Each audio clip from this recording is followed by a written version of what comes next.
Para los que nos hemos quedado, vamos a sacar algunas conclusiones que nos despejen algunas dudas probables y tal vez si sugieren algunas dudas por ahí sugeridas para irlas insertando en las conclusiones. Pero quiero basar el planteamiento expositivo breve, hasta donde sea posible, en Hechos 10, en donde el Señor dio la muestra de cómo Él quiere desempeñarse con nosotros, su iglesia militante, en los días finales. En Hechos 10 usted encuentra que el Señor resucitado va a formar su iglesia a través de los ministros llamados. Según Hechos 10, voy a leer la frase: no son sino testigos, que deben serlo para poder cumplir la tarea. No todo el que es de Cristo es testigo. Los testigos son a los que se les ha de manifestar resucitado, visible, glorioso, a lo menos visible, para que hagan una tarea específica. Dios lo resucitó, 10:40, Hechos. Dios lo resucitó al tercer día, Cristo, pero le permitió que se hiciera dejar ver. Nota eso, que se hiciera dejar ver no a todo el pueblo, Cuando dice no a todo el pueblo, no es necesariamente a todo el mundo, sino a todo el pueblo de Él, que no va a ser una élite de testigos, sino que van a ser más bien ayudados por los testigos. Entonces dice, sino a los testigos, se dejó ver de los testigos que Él había designado de antemano. Se nota que esto no es el pueblo netamente en preparación, es más bien un pueblo o una parte del pueblo a la cual el Señor no solamente le preparó antes, no solamente planeó su programa antes, sino que al resucitar se hizo dejar ver de ellos. El primer ejemplar que tenemos es Pablo, en lo individual, porque los otros lo vieron, más de 500 lo vieron resucitado. Es lo que le decía el otro día, cómo es que el Señor apenas saca 500 a los cuales se les muestra. Pero Él sabía que había mucho pueblo más que no se le iba a mostrar, sino que iba a mandar a los testigos que les hablaran. Hay una generación intermedia entre el Cristo y el pueblo, que es la de los ministros testigos. No sé si usted anhela ser un ministro testigo, pero el ministro testigo va a tener el privilegio, aunque también podrá ser mártir, podrá ser castigado por el enemigo, vapuleado, marginado, humillado, etcétera, como lo fue el cuerpo físico de Cristo, pero también va a tener el privilegio de poderle ver, poderlo palpar, poder platicar con Él aquí en la tierra, de tal manera que va a ser fortalecido continuamente en ese ministerio. A esos ministros no les va a caber duda que son ministros de Él. No les va a caber duda la misión que tienen. Van a tener combates, pero van a tener la seguridad de haber sido preparados de antemano y ratificados y confirmados con la presencia del Señor glorioso. A eso le llamo yo ministerios primarios. No solamente le llamo yo, ¿qué sería yo llamarlos? Pero da a entender la Biblia que son los ministerios de los cuales dimanan otros ministerios. que van a ser los preparadores de aquella cantidad de pueblo de Dios que tiene que ser auxiliado. Entonces aquí se condensa el Evangelio en este mandato. Yo lo voy a leer acá, dice de la siguiente manera, del 40 en adelante, del capítulo 10 de Hechos. Testigos designados de antemano, tomados de entre nosotros, los cuales hemos comido y bebido con él después de resucitado de la muerte. Él nos mandó predicar al pueblo, dando solemne testimonio de que Dios lo ha nombrado a él, al resucitado, juez de vivos y de muertos. El testimonio de los profetas es unánime, que todo el que cree en él recibe el perdón de los pecados. Y sigue dando más instrucciones. Noten una cosa. El mundo entero va a recibir el mensaje de testigos, pero enmarcados, por supuesto, no solamente en las experiencias, no solo en las experiencias visuales o palpables de Cristo, sino respaldados por todos los profetas que escribieron el libro sagrado. Por eso Pablo se esfuerza en decir, yo no tengo nada nuevo, yo lo que tengo es lo que los profetas dijeron. Y luego Jeremías o uno de los profetas grandes de estos, dice, no os preocupéis tanto, estoy parafraseando, de los tiempos inmediatos o vividos en ese momento, cuanto de no traspasar los linderos antiguos. Esto quiere decir, hermanos, que la Biblia no solamente es un testamento del Padre, de la herencia del Padre, sino es un testamento del Hijo, de la herencia plausible del Hijo para nosotros, porque hay dos grupos de personas del pueblo de Dios: los que van a ser herederos de Dios y los que vamos a ser coherederos con Cristo. Pareciera que fuera más grande la herencia del Padre, ¿no? Y que la del Hijo es como un pedazo. Pero realmente, si nos ponemos a pensar que el Hijo de Dios fue nombrado heredero de todo, le traspasó el Padre todo a Él, le delegó para que entonces Él compartiera con nosotros toda la herencia futura y presente.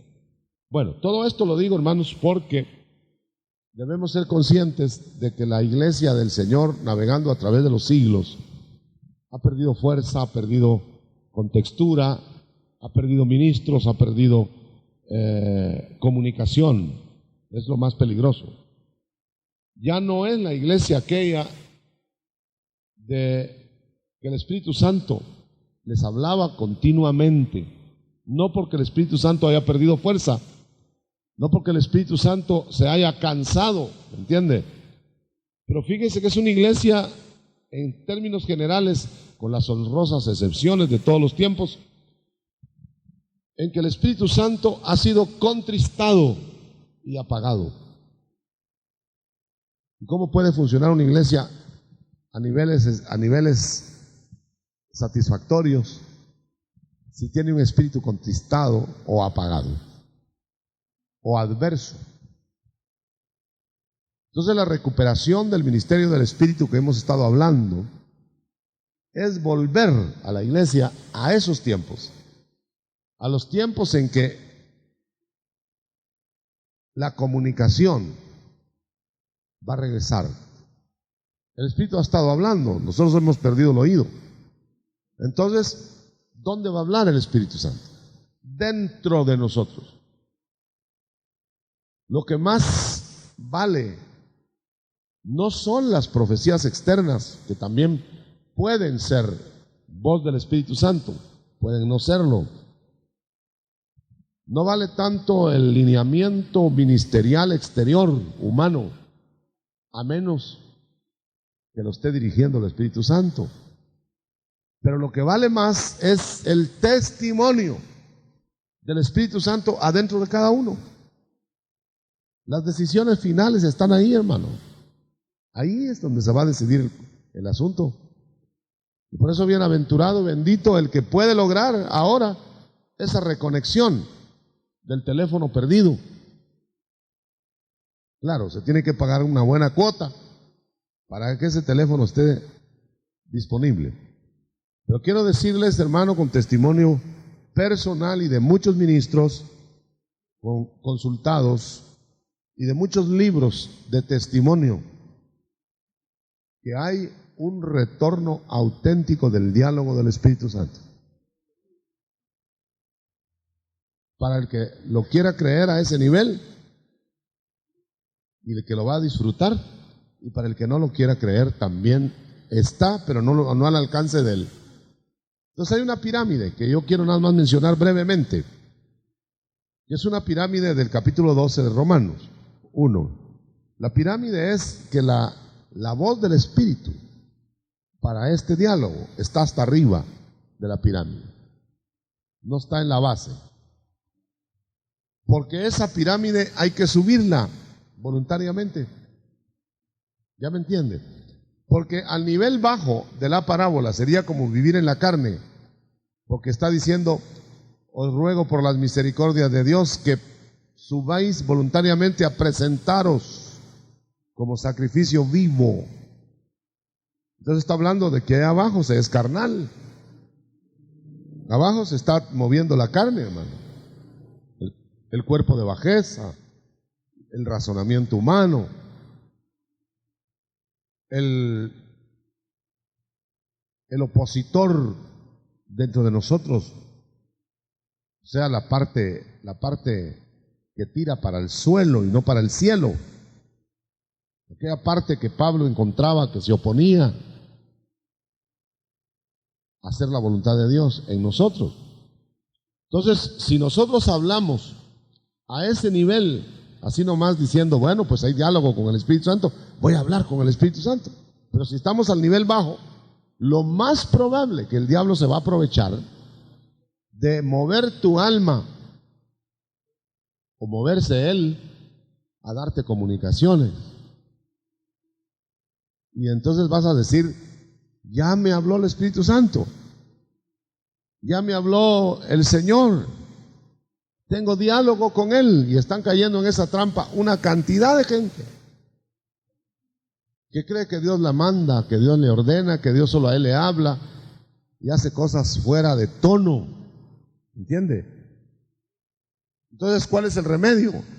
Busque usted Romanos 12. Romanos 12:1. El remedio es bien evidente, hermano, y está puesto desde hace 2000 años. Lo que pasa es que nosotros si acaso lo leemos, pero no lo practicamos. Y es una cosa terriblemente espantosa que nosotros, hermano, estando sabidos del método de Dios, nos estamos equivocando todos los días en este aspecto tan vital como es la alianza del Espíritu Santo. Dice Romanos 12:1: yo los exhorto, hermanos, a que se ofrezcan como sacrificio vivo, consagrado, agradable a Dios, porque es el único culto auténtico. Tremendo. Mira, mi hermanito amado, anoche estaba hablando de la falsa fe. Esto corrobora, porque el culto auténtico no es lo que hacemos, es lo que llega. Es posible que hagas muchas cosas que no llegan. Es posible que llores, como la compañera de Ruth, ¿cómo se llamaba? Orfa. Lloró, besó, al Espíritu Santo en la persona de Noemí, pero se regresó a sus dioses. Ruth lloró, besó y se fue con Noemí, porque es el tipo de el emocionalismo en Orfa que no llega, y el tipo de lo práctico a la manera de Ruth que llega a Canaán.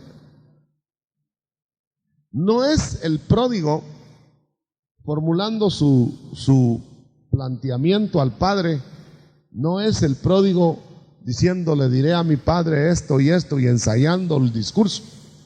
El que fue arreglado y besado fue el que llegó hasta donde estaba el padre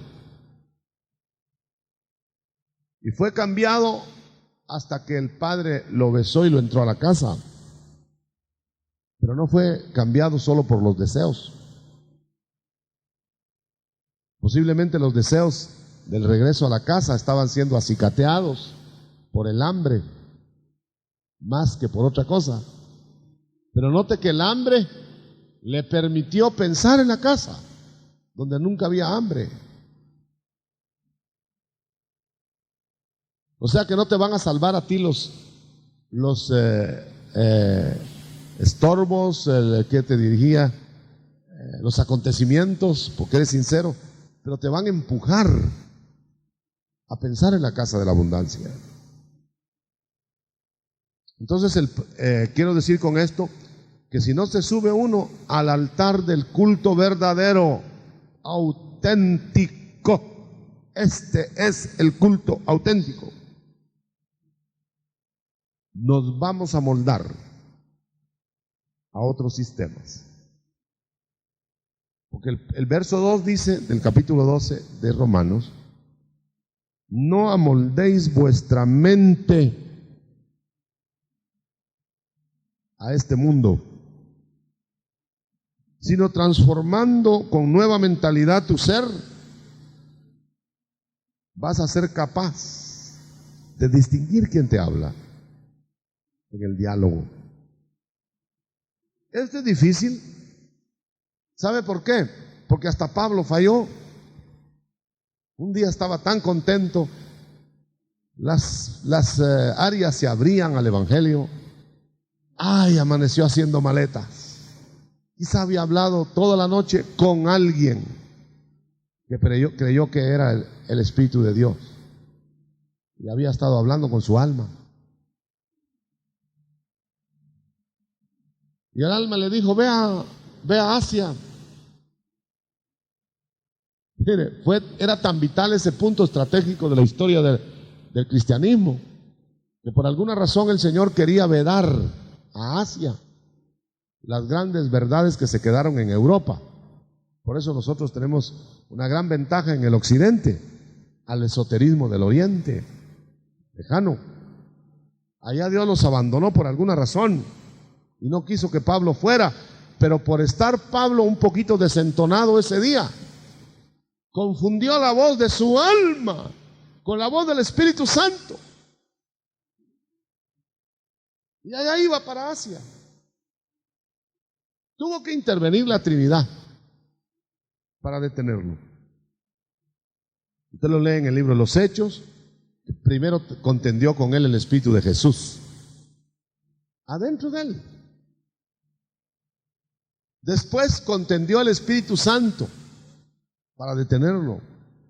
¿Cómo puede uno perder el paso y desatender una voz tan fuerte como la voz del Espíritu de Cristo, de Jesús y del Espíritu Santo? ¿Cómo puede uno ser pueblo de Dios con todas las maravillas del desierto y todavía pensar en ciertos momentos, ¿estará Dios con nosotros? ¿Será Dios el que nos lleva en este camino? Yo creo que después de la conversión que salva nuestras almas, ¿no?, nuestro ser, lo más importante es poder dialogar con el Espíritu Santo,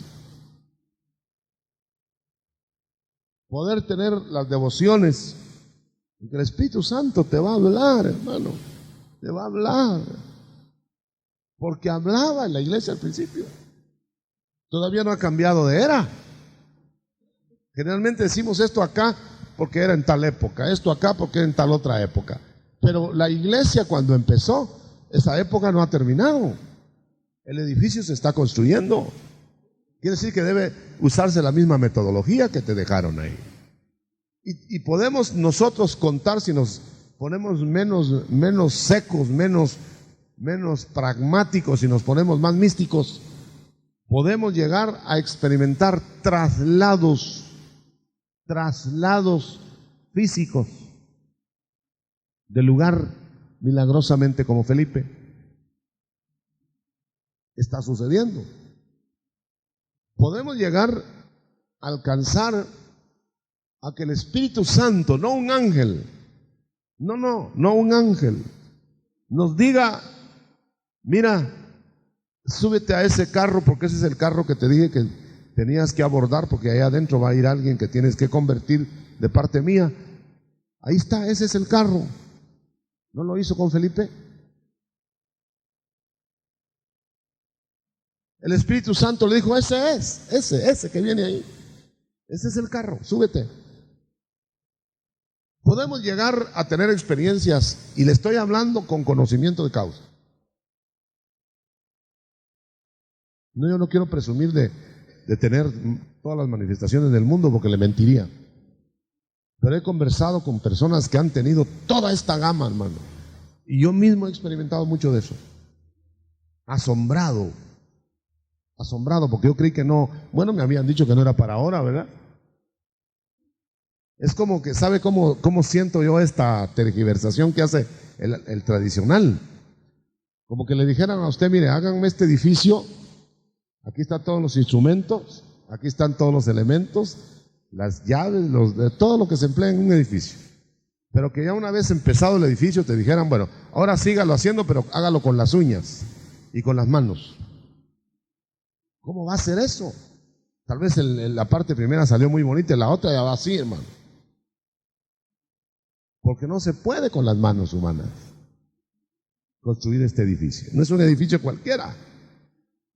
Entonces te dejaron el instrumental para 4:11 de Efesios, terminar el edificio. Hasta terminar el edificio.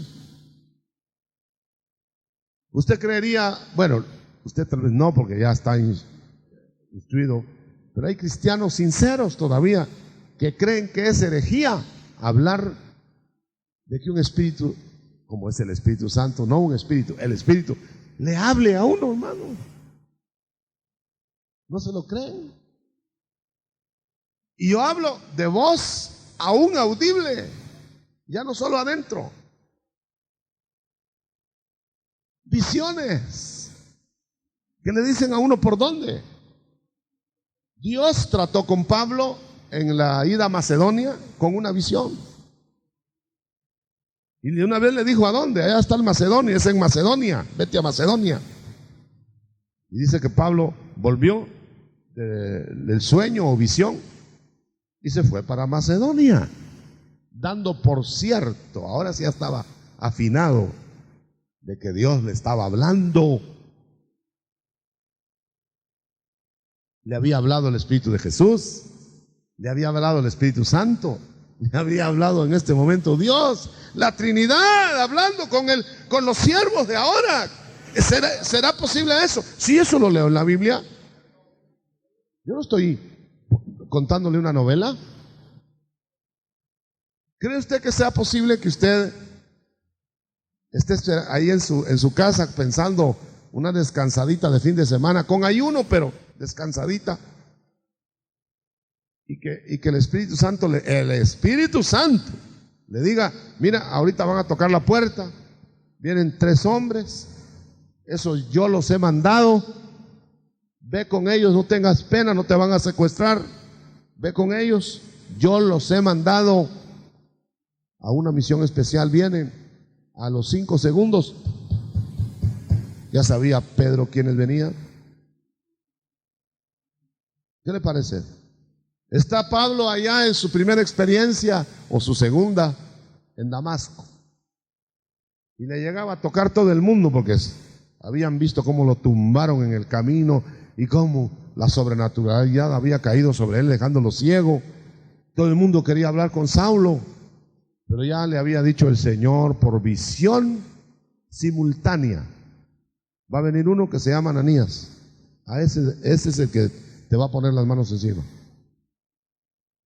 Cualquier otro que llegaba ni lo recibía, pero llegaron de un momento dado. ¿Quién? Ananías. Ay, te estoy esperando, Ananías. Ya estaba avisado. Y Ananías no quería, pero le avisó el Señor qué le pasó a Saulo. Y todavía alega: Señor, pero ese mata. Ese es lobo, Señor. No, ya es oveja. Entra, no tengas pena. Ya entró sin pena.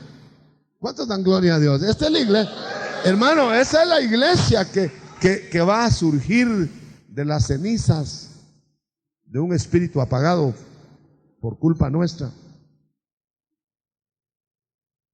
El que quiera subirse a bordo de esa barca de oro, súbase. El que no, quédese en su chalupita. Quédese espantando moscas. Se va a merecer, el que quiera quedarse rezagado, se va a merecer su miseria. Porque todo está a la disposición.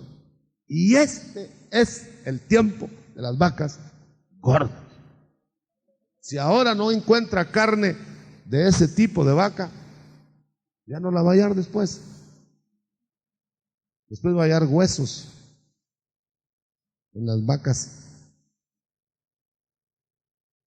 Ya no va a hallar leche. Ahora bien, hermano, todo esto viene. ¿Qué le parece a usted que se va? Se va Pablo, porque la coge el Señor también con los enemigos que van a ser sus amigos después. Va a matar cristianos Pablo y ha autorizado Saulo. Y tiene que el Mesías interceptarlo, hermano. El propio Jesús glorioso. Por eso el Cristo de la gloria va a hacer las grandes parusías de intercepción. Se va a repetir eso. Y por allá va a venir alguien, como uno que conocí en Sudamérica, que lo metieron a la cárcel y casi lo linchaban. Y en la cárcel vio al Señor que lo estaba esperando adentro. Entró primero el Señor que él. Y decía: yo quisiera que me carcelearan, porque ahí está el Señor.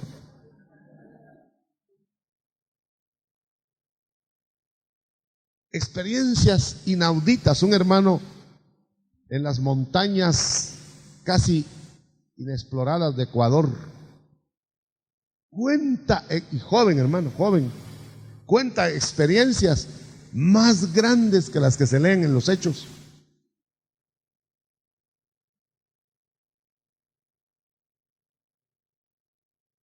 Yo me quedé extasiado oyéndolo. Un morenito color charol, que lo único que me acuerdo de él es cuando se reía, los dientes y los ojos blancos, con un gozo, hermano, y con unas pruebas que yo decía: ¿tendré yo ministerio, Señor, después de oírlo a él?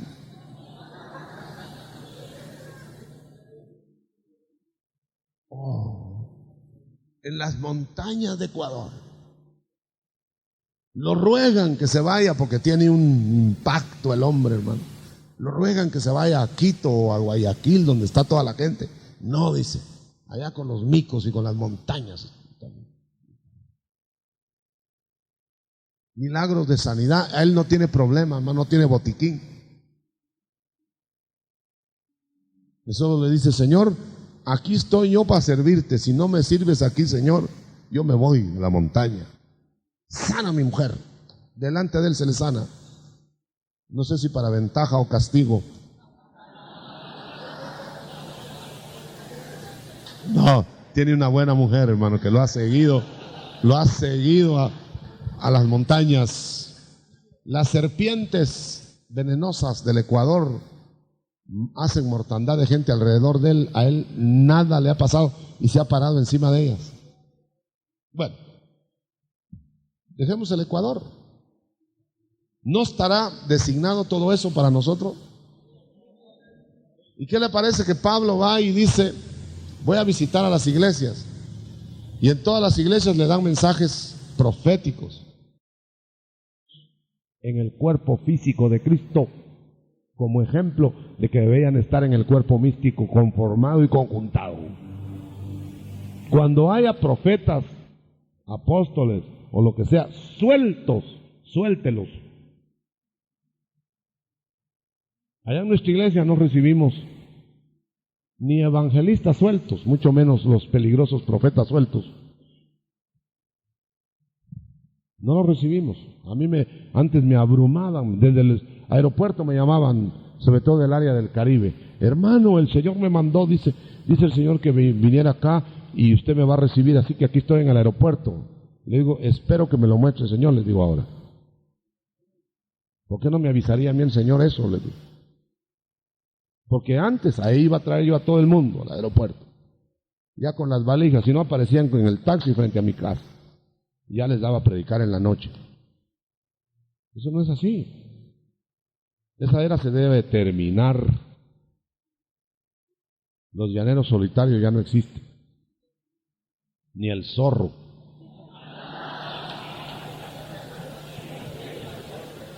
¿Cuánto le dan un aplauso al Señor para poner?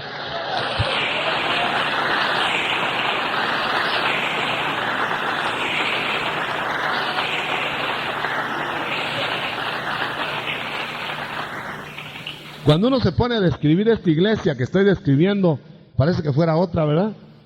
Y sabe usted que la iglesia al final va a ser 7 veces más que esto. ¿Cuándo, hermano? Al paso que vamos, no somos ni siquiera tortugas, sino tortugas heridas.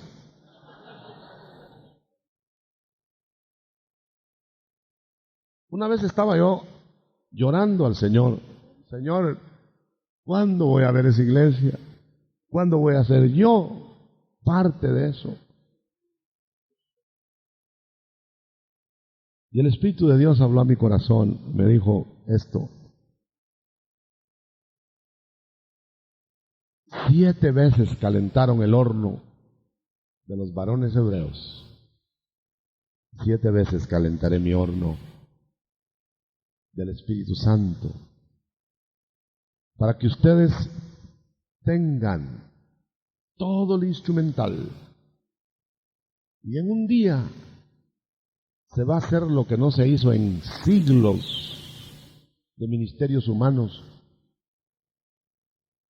Y fíjese usted bien que en Isaías 66 dice, ¿nacerá una nación en un día?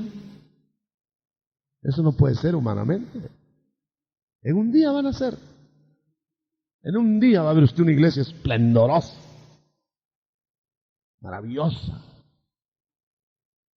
El Señor ha puesto en mi corazón, y esto va bien práctico, y lo estamos organizando allá en Guatemala, de uniformar en el espíritu, no en la técnica. Aunque la técnica, bienvenida, si ayuda, pues. Si no, pues que se haga a un lado.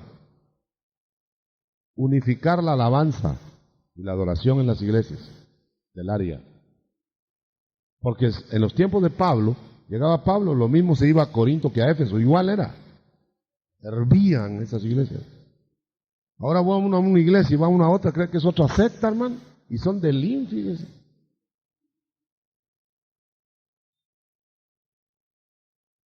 Una pregunta que me hizo el Espíritu de Dios a mi corazón.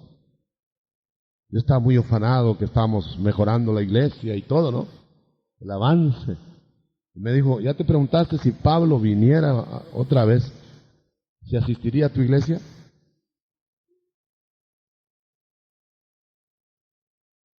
Me puse afligido, hermano, con todo lo que hay en la iglesia que a mí me asusta. ¿Cómo asustaría a Pablo? Diría Pablo al entrar, ¿verdad? Y nosotros adorando y danzando, hermano. Y diría Pablo, ¿y qué están haciendo estos?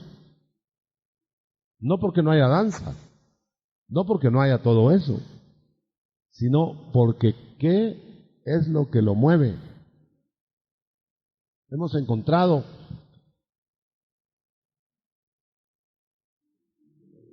departamento de jóvenes en iglesias, no me estoy refiriendo a las nuestras, no sea mal pensado. De otro lado, en donde el demonio y los demonios están dirigiendo los servicios de jóvenes.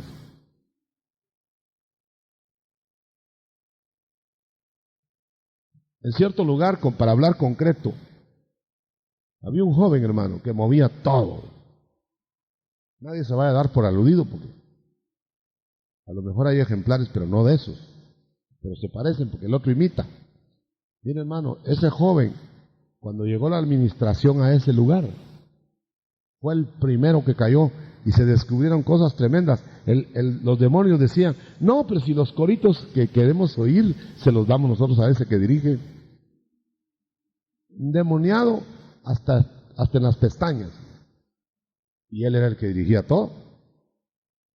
Por eso se ha dicho que en una iglesia ciega del Espíritu, de la alianza, el diablo predica y los demonios recogen la ofrenda.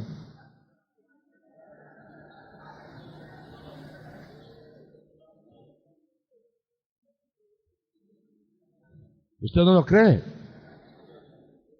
Si el primero que llega a las reuniones es el diablo, hermano, y ocupa los demonios ocupan las sillas, uno se siente en ellos.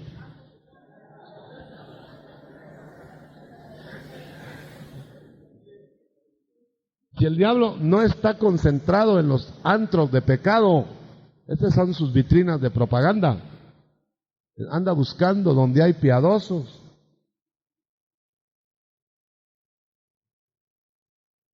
Ay, hermano, pero no nos dediquemos a suspirar por esa iglesia, caminemos, rompamos las barreras, quitemos los moldes, pero no hagamos otros. Se han caído, yo me he fijado que se han caído los moldes tradicionales en muchas partes, rotos de una vez, hasta pisoteados, pero ya tienen moldes pentecostales. Los unos eran moldes feos, ¿verdad? Duros. Estos son bullangueros nada más, los nuevos moldes. Dios, permítame la palabra con permiso del diccionario, pues. Dios está siendo limitado. Podemos limitar al santo, dice, porque nuestros odres no pueden contener la fuerza del vino que Dios quiere poner. Se pierde el odre y se pierde el vino, dice. Se desperdicia, se tira a la tierra. ¿Ven? Debemos poner mucho énfasis. Quizá este retiro tuvo esa característica de poner énfasis en los odres más que en el vino. Revelador, escatológico, más en los odres, porque los odres están secos, los odres están rajados, y el Señor anda viendo cómo pone aceite en el odre, pero no adentro, sino afuera primero, como aquellos zapatos viejos que uno nunca se pone y cuando se los llega a poner están rajados, no tuvieron nunca ningún cuidado de aceite. Pero el Señor quiere, hermano amado, que vuelvan las tres cosas perdidas de Joel: el trigo, puro trigo, el aceite, el vino. El trigo para el atrio, para los hambrientos, el aceite para el lugar santo de trabajo, bajo la alianza del Espíritu, y el vino para el lugar santísimo, en donde vamos a oír la voz de Dios, de Romanos 12, que leo finalmente. Ahí arriba ya no se va a oír la voz del alma, y si se oye, uno la va a reconocer. Ya no se va a oír la voz del diablo, mucho menos, y si se oye, uno la va a reconocer. Pero oiga lo que se va a oír, hermano. Gloria a Dios. 12 de Romanos.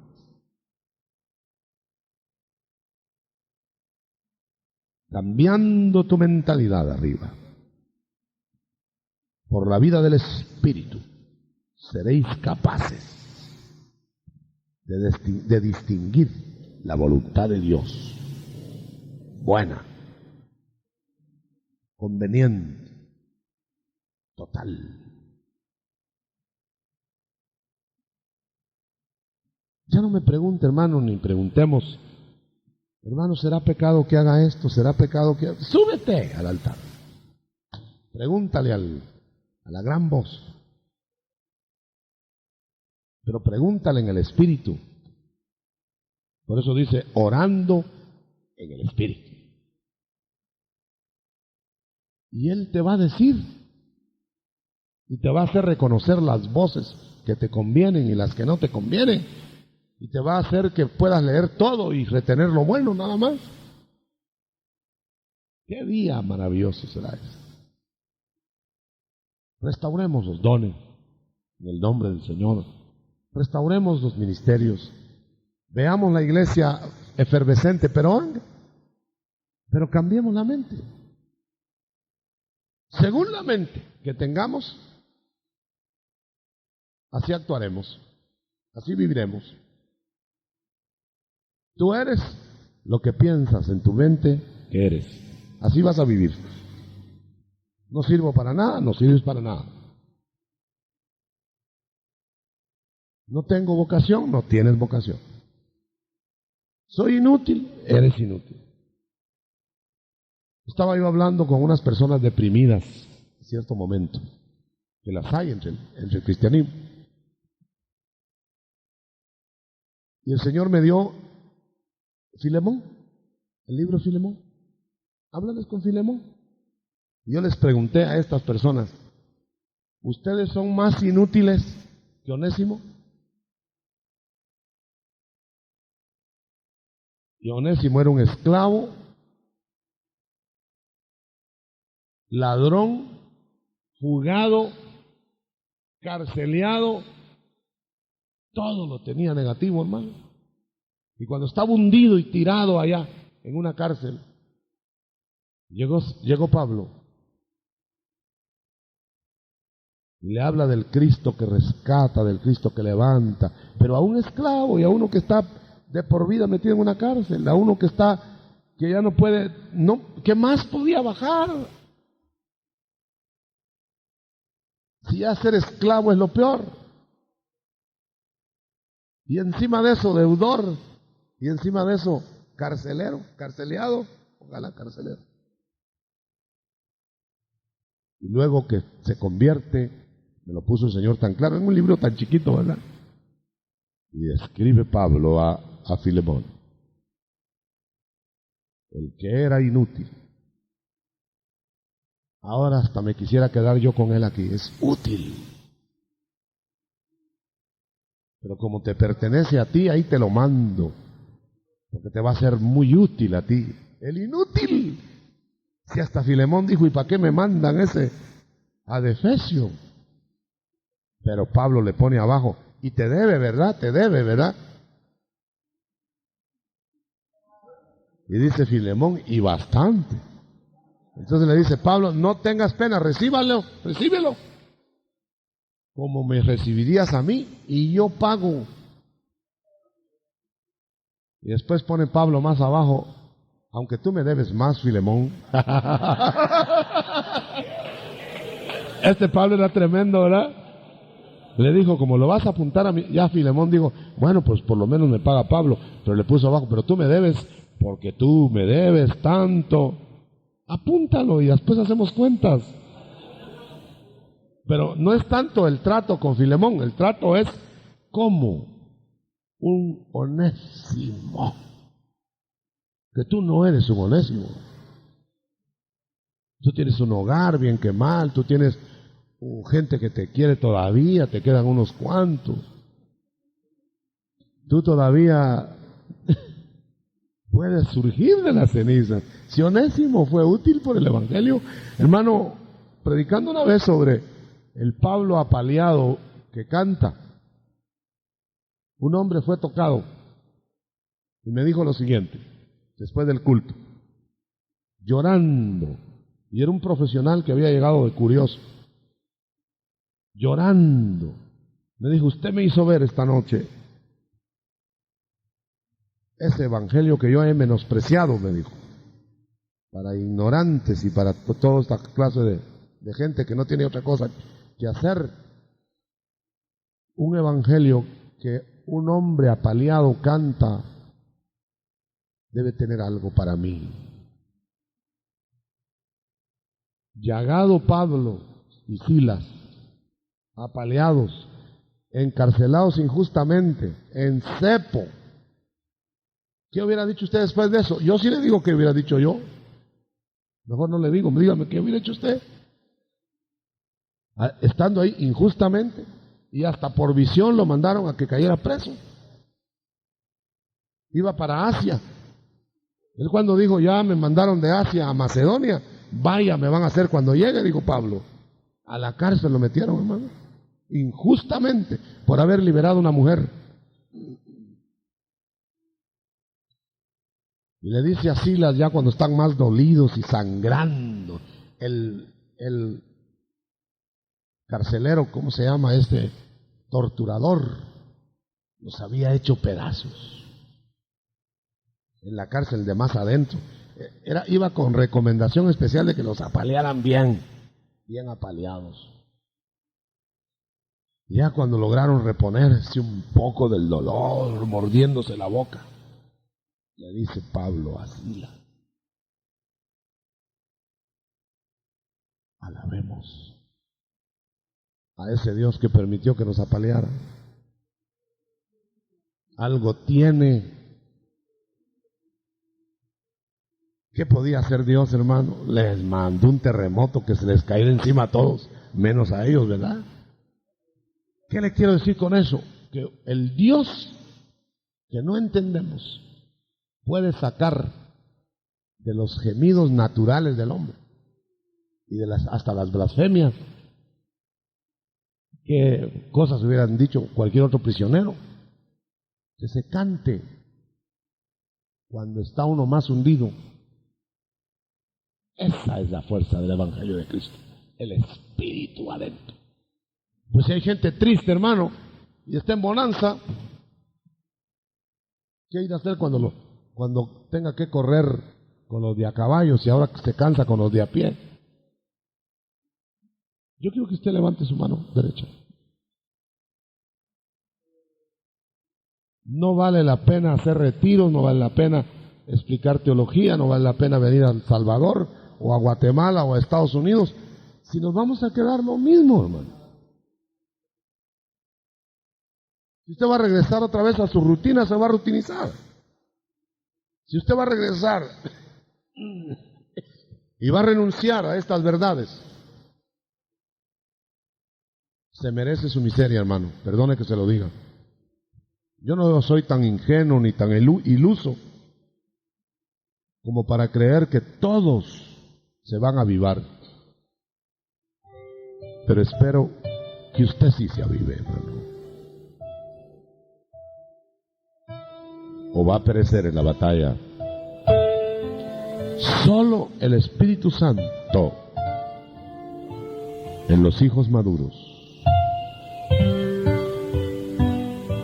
Solo con Él llenando nuestra vida.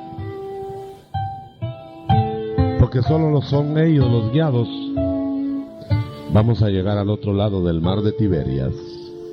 El mar de Tiberias se aproxima ya. El mar de la Roma tiberiana. Urge que en nuestra barca, nuestra congregación, suba el Señor, el que camina sobre el mar, no el Señor de la vida rutinaria. Urge que vayamos a mover a Cristo en el cabezal para que pare las tormentas. Urgen Eliseos que hacen sacar aceite milagroso de las botijas vacías. ¿Qué tienes tú en tu casa? Una botijita que apenas tiene aceite ya. Apenas tiene aceite. Y tus hijos están para ser llevados cautivos. llena vasijas, más bien trae vasijas, trabaja, y van a llenar las vasijas, y van a llenar tu vasija, y va a caer aceite hasta que pase la tormenta total, y vas a pagar las deudas, y vas a rescatar a tus hijos. Por eso vale la pena que haya ministerios como Eliseo. No van a perecer los que perecen delante de los ministerios nulos, ministerios mediocres, ministerios que el Espíritu Santo no puede respaldar porque no los ha llenado. Te vas a ir, hermano, a seguir ensayando métodos humanos. Te vas a conformar con un trabajito subdesarrollado. Te vas a conformar con una paga exigua. Ve a mi viña hoy y se te pagará lo que fuere justo. No te dice cuánto, porque no tiene límite. El límite lo pones tú. ¿O cree usted que el Señor tiene predilectos? No. Tiene activos y tiene indolentes. Tiene diligentes y tiene apagados. Así en este ambiente, examínense ministerialmente, porque vamos a ir a la mesa del Señor.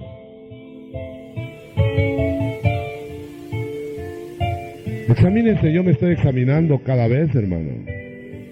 Yo no soy nadie que le voy a decir que voy adelante. Como decía Pablo, no lo he alcanzado todavía todo, pero prosigo. Estamos en el mismo camino, hermano. Yo solo estoy incentivándolo. Todo lo que usted ha oído esta mañana es algo para hoy, no es para el milenio, ni siquiera para la tribulación, es hoy, para hoy.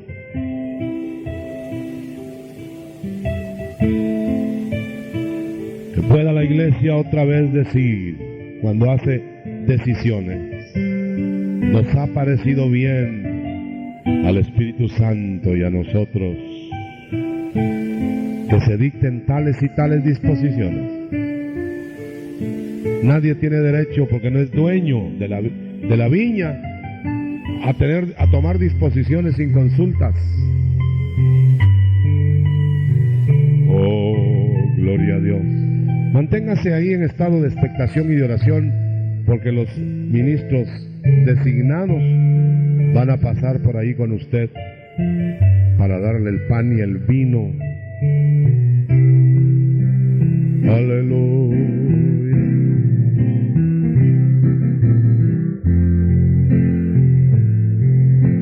En adoración y alabanza. Aleluya. Aleluya. Métete al lugar santísimo, ya se rompió el velo. Pero hay que morir en el rompimiento del velo. Por eso no muchos quieren. Ven al lugar santísimo, hermano. Ese es tu lugar. Aunque no eres sumo sacerdote, el sumo sacerdote te autorizó rompiendo el velo. Hace 2000 años. Aleluya.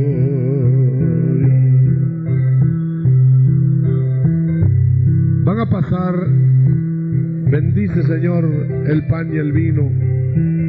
Van a pasar los hermanos dándole de los elementos. Manténgalos mientras los comemos juntos y tomamos juntos. No sé si va a alcanzar de una vez para todos, pero se harán 2 tandas si fuera necesario o más. Aleluya. Nadie está obligado a tomarla y ni nadie está obligado a no tomarla. Aleluya.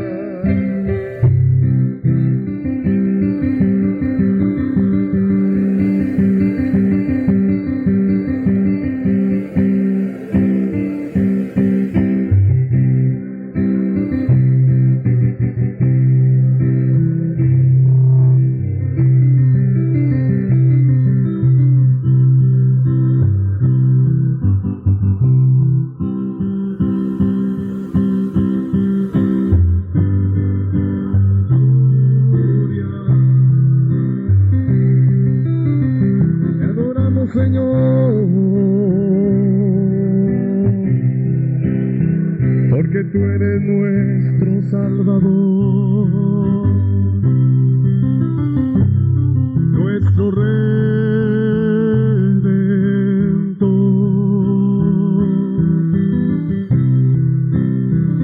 Tú vives y reinas